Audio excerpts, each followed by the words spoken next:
내가 암기했는데 틀렸다. 선택지에서는 정치 현실에 미련이 있다라는 식으로 나왔어요. 그 근거가 뭐냐? 지문에 정답이 있어요. 지문에 정답의 근거가 3가지나 있는데 근거가 있으면 문제는 풀린다. 근거가 있어야 문제가 풀린다. 이런 거 이해가 안 됐던 분들은 제 강의를 보시면 100% 이해가 될 거예요. 2020 수능 국어 영역에서 가장 논란이 됐던 문제로 이제 고전문학을 접근할 거예요, 저희가. 바로 25번 문제. 여러분들 검색해 보시면 25번에 1번 선택지가 맞냐 틀리냐 이거 가지고 이제 논란이 좀 되고 있는데 이것을 제가 근거 3가지를 대서 정치 현실에 미련이 있다가 왜 정답이 되는지 3가지로 제가 설명을 드릴게요. 근거 3가지가 있어요. 그리고 또 논란이 됐던 이유 중에 하나가 또 있어요. 뭐냐면 밑줄 치고 외웠다는 거예요, 이걸. 밑줄 치고 암기를 했는데 내가 정치 현실에 미련이 없다로 암기를 했는데 틀렸다는 거죠. 그래서 밑줄 치고 암기하는 공부 방식이 특히 이제 고전시가에서 이런 공부 방식이 공부에 도움이 되냐, 되지 않냐, 효율이 있냐, 없냐. 그래서 이제 효과가 이게 있는지 없는지, 이게 제대로 된 공부 방법인지 아닌지에 대해서 제가 좀 설명을 드릴게요. 그래서 좀 정리를 해봤어요. 서론, 본론, 결론인데요. 서론에서는 논란의 핵심을 짚을 거예요. 옥당근마의 몽혼이 섞이었다. 바로 이 부분인데요. 이게 지문에 나왔어요. 그런데 선택지에서는 정치 현실에 미련이 있다라는 식으로 나왔어요. 있다. 이게 정답이 됐죠? 그런데 밑줄 치고 외우신 분들은 이렇게 외우신 분들도 있어요. 없다라고 외워서 내가 암기했는데 틀렸다 라는 분들이 있어요. 가슴 아프지만. 그래서 이제 밑줄 치고 공부하는 방법이 도움이 되는지 안 되는지 제가 마지막에 말씀드릴 거예요. 그리고 이제 정답의 근거 3가지가 뭐냐면요.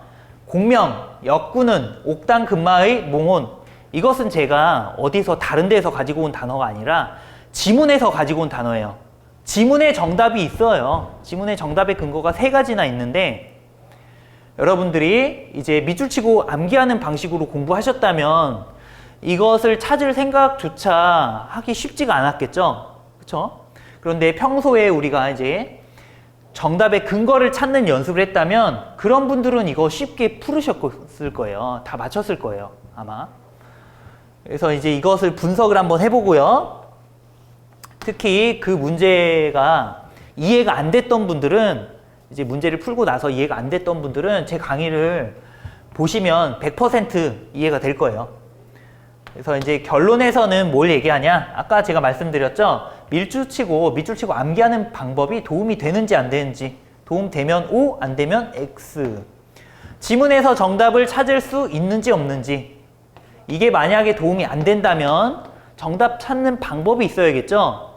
그런데 저는 정답을 지문에서 찾아요. 결론부터 말씀드리면요. 이게 지문에서 찾은 거예요, 제가. 많이 본 단어죠? 공명, 역군은. 이것은 우리가 고등학교 3년 동안 이 고전시가 시간에 학교나 학원에서 굉장히 많이 들었던 단어일 거예요. 그렇죠? 이 정도만 알면 정답을 찾아낼 수 있어요. 그래서 의외로 간단했다. 3번은 어렵죠? 어려우니까 뭘 줬죠? 주석을 달아줬죠.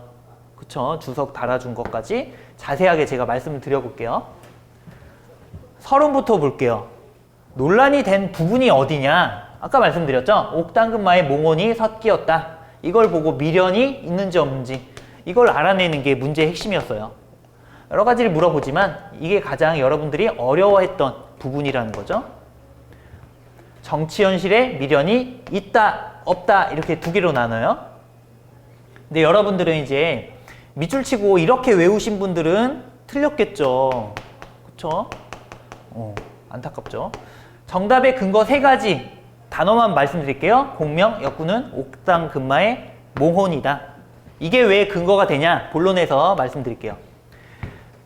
일단 논란의 핵심이 된 선택지부터 제가 분석을 좀 해볼 건데요.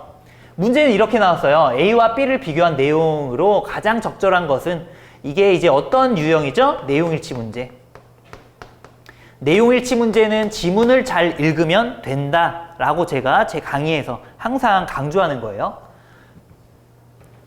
1번 선택지 보면요. 이게 이제 홀수형 기준으로 1번이에요. 짝수형 기준으로는 5번이고요. 여기서 물어보는 게 강호에서의 근거를 긍정하지만, 그러니까 강호 자연이죠. 근거를 긍정한다 안 한다. 첫 번째 물어보는 거예요. 긍정 OX 물어보고요. 그런데 이것은 논란거리가 아니니까 넘어갈게요. 정치 현실에 미련이 있다 없다. 두 번째 논란. 첫 번째 논란이죠. 이게 이제 가장 여러분들이 궁금해 하셨던 부분인데 이거예요. 논란의 핵심이고요. 이제 본격적으로 분석을 좀 해볼게요. 홀수형 1번 선택지 기준으로요. A는 내가 강호에서의 근거를 긍정하지만 미련이 있음을, 여기에서 근거를 긍정한다 안 한다. 이건 넘어가고요. 논란이 아니니까. 2번이 논란거리죠. 정치 현실에 미련이 있다 없다. 그렇다면 잘 생각을 해볼게요. 정치 현실은 정치 권력이죠. 정치 권력에 1%라도 미련이 있다면 미련이 있는 거고요. 정치 권력에 미련이 전혀 0%, 미련 0%야. 없다면 미련이 없다라고 볼 수 있죠. 이것까지는 상식적으로 생각할 수 있는 부분이에요. 우리가 이제 논리로 해결해야 돼요. 논리적으로. 그렇다면 국어사전에 우리가 미련이라는 단어를 알고 있지만 제가 한번 찾아봤어요. 깨끗이 잊지 못하고 끌린 데가 남아있는 마음. 여기서 남아있는 이 부분이 중요하죠. 남아있다라는 것은 1%라도 미련이 있다라는 거예요. 그렇죠? 생각해 볼까요? 여자친구를 사귀었는데 제가 여자친구랑 이제 헤어지고 나서 여자친구에 대한 마음이 조금이라도 남아있다면, 1%라도 남아있다면 미련이 있는 거예요? 없는 거예요? 있는 거죠. 1%라도 남아있다면 미련 동그라미 있다. 이렇게 되죠? 이해되죠? 이제 공감이 팍 되지 않나요? 지금? 그렇죠. 여기까지 우리가 봤어요. 그렇다면 미련이 있다라고 나는 생각을 하는데 그 근거가 뭐냐라고 물어볼 수 있죠. 근거는 지문에서 제가 찾았어요. 첫 번째 근거를 같이 볼게요. 그 위에 이런 문장이 있어요. 어떤 문장? 여기 그러니까 옥당근마에 몽원이 섞이었다. 이 문장 바로 위에. 왜 제가 위에서 근거를 찾았을까요? 국어라는 것은 문맥에서 정답을 찾아야 돼요. 딱 밑줄 치고 그것만 물어본다고 이 밑줄 친 A 부분만 보고 정답을 찾는 건 아니에요. 국어는 문맥을 네가 파악했냐 못했냐, 문맥 맥락을 파악했냐 못했냐, 이걸 물어보는 게 국어죠. 그래서 밑줄 친 것만, 밑줄만 딱 치고 밑에 필기하고 이걸 암기했다라고 해서 국어 문제를 잘 풀 수 있는 건 아니에요. 이것은 문맥을 배제할 수도 있거든요. 아시겠죠? 그래서 위와 아래, 윗부분과 아랫부분에서 근거를 찾을 수 있어야 돼요. 이게 국어적 능력이에요. 평가원에서 이제 출제자들이 물어보는 이유죠. 네가 문맥 파악을 잘 하냐 라는 것이. 그래서 위에서 찾아봤어요. 세상 공명은 게륵이나 달을 쏘냐. 이게 무슨 말이냐면 이나 달을 쏘냐, 게륵이다라는 얘기죠. 결론적으로는. 왜 그러냐면 게륵이냐 게륵이나 다르지 않겠니? 라고 물어보는 거죠. 다르지 않겠니? 이게 무슨 말이에요? 다르지 않니? 같다라고 얘기하는 거죠. 여기까지 이해되죠? 게륵이다 라고 얘기하는 거예요. 여기까지 인정이 됐나요? 인정? 그럼 게륵이란 말이 뭔지 한번 볼게요. 게륵 우리가 다 알고 있지만 그래도 제가 국어사전 두 개를 찾아봤어요. 닭의 갈비라는 뜻으로 큰 소용은 없지만 버리기에는 아깝다라는 내용이 있어요. 이것은 여자친구와 헤어졌는데 헤어질 상황인데 헤어지기에는 미련이 남은 거죠. 그쵸? 아깝다. 미련이 남은 거예요. 그래서 이 부분에서 미련 동그라미가 되죠. 다른 국어사전 찾아봤어요. 또 여기서 이익은 없으나 여기서부터 보면 돼요. 닭의 갈비뼈라는 뜻으로 여기까지 똑같죠. 이익은 없지만 버리기에는 아깝다. 그래서 이것도 미련이 있다라고 볼 수 있죠. 그쵸? 제가 국어사전 2개 찾아봤는데 2개 다 미련이 있대요. 그러니까 이것은 미련이 있는 거죠. 공명은 계륵이냐? 그럼 공명이 뭐냐? 라고 이제 질문할 수 있는데요. 공명은 우리가 고전시가에서 많이 보는 단어예요. 양반들이 많이 쓰는 단어인데 공을 세워서 자기의 이름을 널리 알리는 거예요. 어떻게 알려요? 잘 보세요. 공명은 벼슬을 해야 돼요. 이름을 알리려면 벼슬 해서 정치를 해야 돼요. 정치. 세속으로 들어간다는 얘기죠. 한양으로 들어간다는 얘기예요. 저 왕 밑에 있고 싶다는 얘기죠. 그래서 공명을 우리가 정치로 연결을 할 수가 있어요. 공명, 정치, 계륵은 미련이 있다라고 하는 거예요. 우리가 이제 뭐 간단히 봐도 이해할 수 있지만 제가 조금 자세하게 설명을 드렸어요. 두 번째 근거.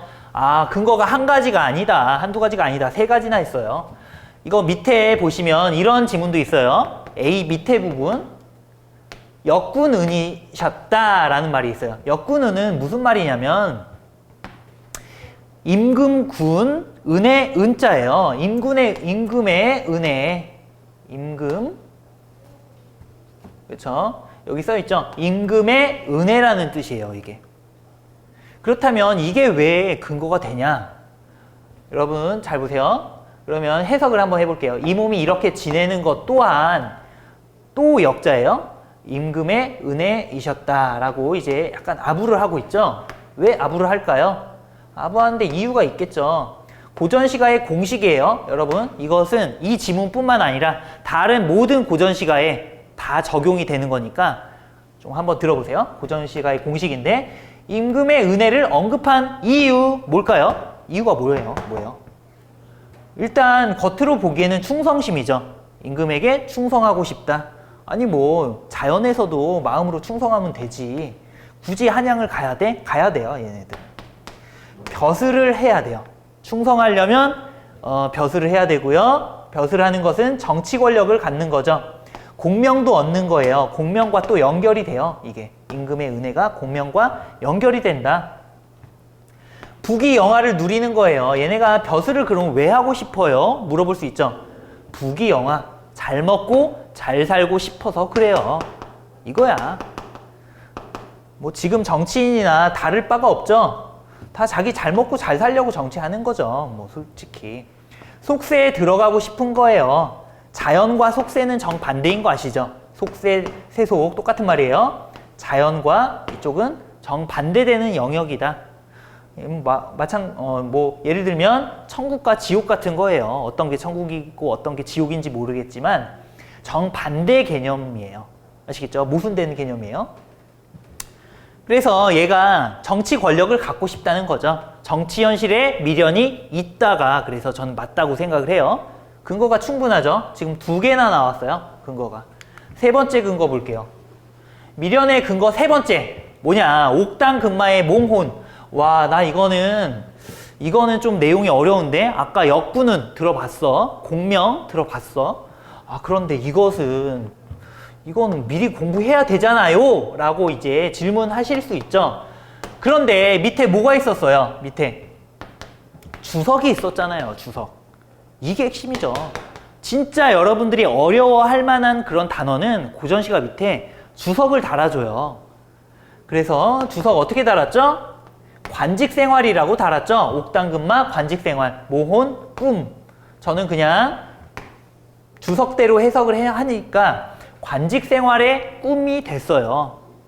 그러면 앞뒤 문맥을 보고 관직생활의 꿈이 왜 정답이 되는지 볼게요. 일단 지문에는 이렇게 나왔어요. 옥당근마의 몽혼이 섰기였다.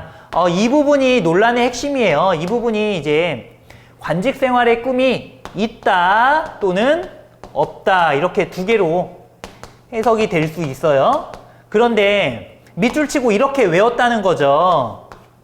미리 공부하신 어떤 분들은 이렇게 외운 적이 있다. 그래서 나는 이게 정답이 아닌 줄 알았다 라고 해서 이제 틀리신 거죠. 그래서 밑줄 치고 외우는 것은 위험 부담이 크고요. 그리고 이제 우리가 이제 암기에 대한 부담도 크고요. 틀릴 수도 있고, 암기하기도 어렵고, 그리고 이게 암기를 잘못하면 또 이렇게 틀리잖아요. 이따가 정답인데. 이따가 왜 정답인지 앞뒤 문맥을 보고 우리가 판단할 수 있겠죠. 그쵸? 앞뒤 문맥에 그 정치 현실에 미련이 있다라고 했으니까 이것도 당연히 문맥상 이것도 섞였다는 정치 현실에 관심이 있다, 미련이 조금이라도 남아 있다라고 볼 수 있어요. 아시겠죠? 이거 자체를 해석한 게 아니에요, 저는. 앞뒤 문맥을 보고 얘를 추론한 거죠. 그렇죠. 국어란 그런 거잖아요. 문맥 파악. 그런데 단순히 밑줄 치고 외운다는 것은 조금 안 좋은 방법이라고 생각해요, 저는. 결론을 같이 볼게요. 이제 세 가지 제가 근거를 댔죠. 결론 뭐냐? 여기서 우리가 얻은 교훈이 뭐냐? 교훈을 우리가 얻어볼까요? 밑줄 치고 암기하는 공부 방식이 도움이 될까요? 안 될까요? 돼? 안 돼요? 지금 봤죠? 지금 우리가 뼈저리게 느꼈죠? 틀리신 분들 안타깝지만 이런 실수를 반복하면 안 되니까. 그쵸? 암기는 도움이 안 된다. 암기 없이 문제를 해결했다, 우리는. 그렇죠? 그렇다면 두 번째, 지문에서 정답을 찾을 수 있을까요? 없을까요? 지금 우리가 본론에서 한 게 뭐예요? 지문에서 정답을 찾았잖아요? 그렇죠. 정답을 찾을 수 있다가 정답이에요. 말장난 한 거 아니고요. 정답을 찾을 수 있다가 정답 이렇게 돼요. 왜냐하면 지문에 있는 세 가지 근거로 우리가 문제를 해결했어요. 그렇게 어렵지 않은 단어로 고등학교 3년 동안 고전 시간에 배웠던 그런 단어들, 역구는, 임금의 은혜, 그 다음에 또 하나 뭐였죠? 그렇죠. 여기 공명 이런 것들 찾았잖아, 우리가. 공명 많이 들어본 단어. 세 번째는 어려우니까 주석을 주고, 우리가 그러니까 일반적으로 공부한 수준에서 문제를 냈다는 거예요.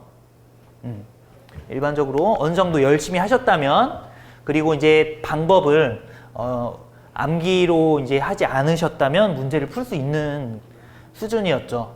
근거가 있으면 문제는 풀린다. 근거가 있어야 문제가 풀린다. 이런 거예요. 제 수업은 다 마찬가지예요. 비문학이나 문학이나 글을 읽는 것은 문맥을 파악하는 거고, 저는 이제 글 읽는 방법을 여러분들에게 가르쳐 드려요. 그래서 어떤 지문이 나와도 너는 풀 수 있다라는 자신감을 저는 심어 드리죠. 그리고 이제 기술을 정확히 알려드리니까 풀 수가 있죠. 쉽게 풀어요. 그래서 저는 암기식으로 하지 않고요. 이렇게 지문 내에서 정답을 찾는 방법을 문학, 비문학, 글이면 다 마찬가지예요. 그렇게 하니까 제 수업을 한번 들어보세요. 네, 감사합니다.